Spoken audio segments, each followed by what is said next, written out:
Salut à toutes et à tous, aujourd'hui on se retrouve pour une config PC à 1000€ pour stream. Donc dans un premier temps il y aura les composants et ensuite les performances du PC. Donc c'est un PC avec plusieurs configurations, donc il y aura plusieurs cartes mères présentées pour chaque type de budget, plus ou moins 1000€ comme je l'ai dit. Donc on va commencer tout de suite avec la carte mère. Donc pour la carte mère j'ai choisi la MSI B450 Gaming Plus Max. Donc c'est un format ATX avec 6 ports HDMI, 2 ports 3.1, 2 ports 3.0 et 2 ports 2.0. Donc et un port HDMI.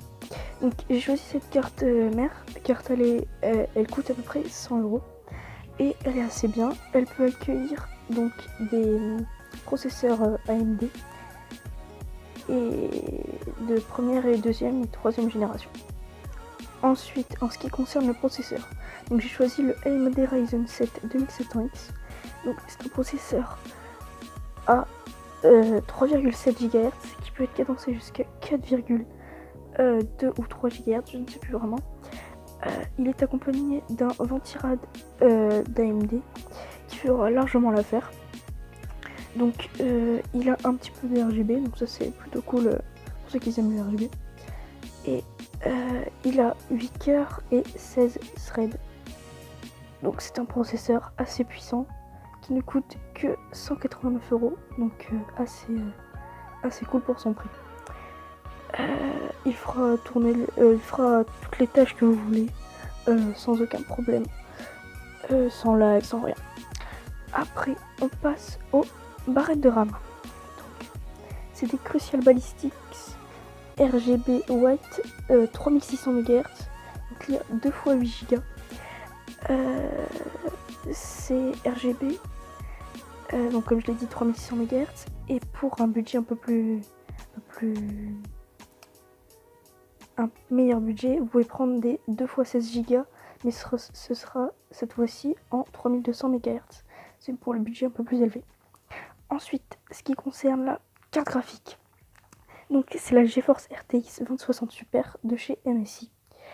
Donc c'est une carte graphique qui fera tourner tous les jeux en 1080p super facilement. En 2K aussi. Donc elle est dotée de 8 Go en DDR6. Ce qui fera largement l'affaire pour stream. Elle a 2 ventilateurs. Et surtout, elle ne chauffe pas beaucoup, contrairement à la RX 5700 XT de chez AMD, qui est une très bonne carte graphique, mais elle chauffe beaucoup celle-là. Donc j'ai privilégié la RTX.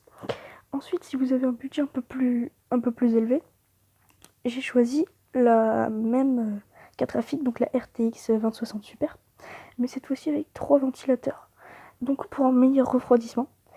Et celle-ci vient de chez Gigabyte, donc rien ne change, toujours 8 Go en DDR6, la même fréquence, tout ça, juste pour un meilleur refroidissement. C'est ce qui concerne donc le refroidissement, voilà, c'est meilleur. Ensuite, donc dans ce PC, j'ai choisi du SSD, donc en 240 Go pour mettre Windows, les fichiers, les jeux que vous voulez faire aller assez vite. Donc 240 Go, donc c'est le Corsair Force Series MP510. Donc comme je l'ai dit, il y a 250 Go en SSD M.2. Donc il fera largement l'affaire, 240 Go, vous en avez assez. Ensuite, il y a 1 Tera de stockage de chez Seagate Barracuda.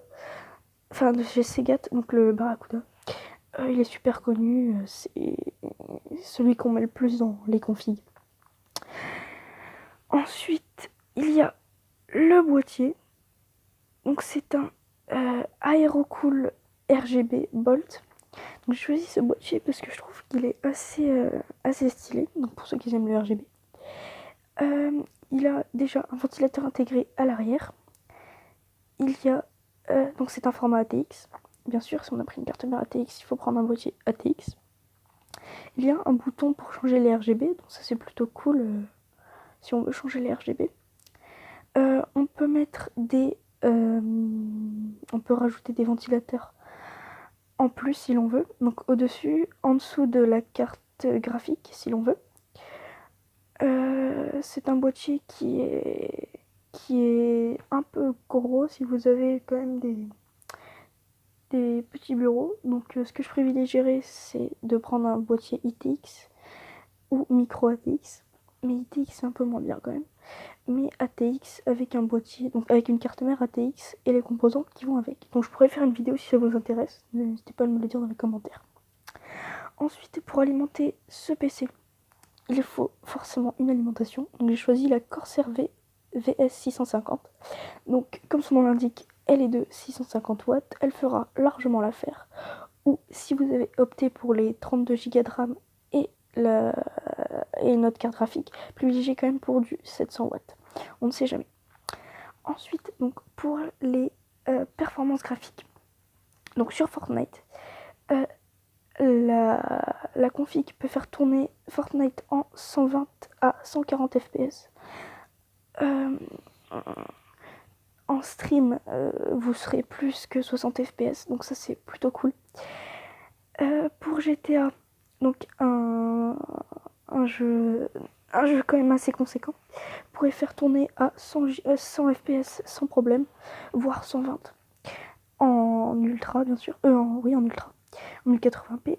Et en stream, vous serez à 80-70 fps. Donc c'est plutôt assez cool pour la config à 1000 €. Ensuite, un jeu de voiture, donc Forza Horizon 4. Donc si vous jouez à des jeux de voiture comme ça, vous pourrez faire tourner ce jeu à 100 fps. Et puis en stream à 80 fps, 70 fps. Cela dépend de de la config comme je l'ai dit. Donc 32 Go de RAM, c'est quand même assez mieux. Donc merci d'avoir regardé ma vidéo. Likez la vidéo si ça vous a plu, abonnez-vous.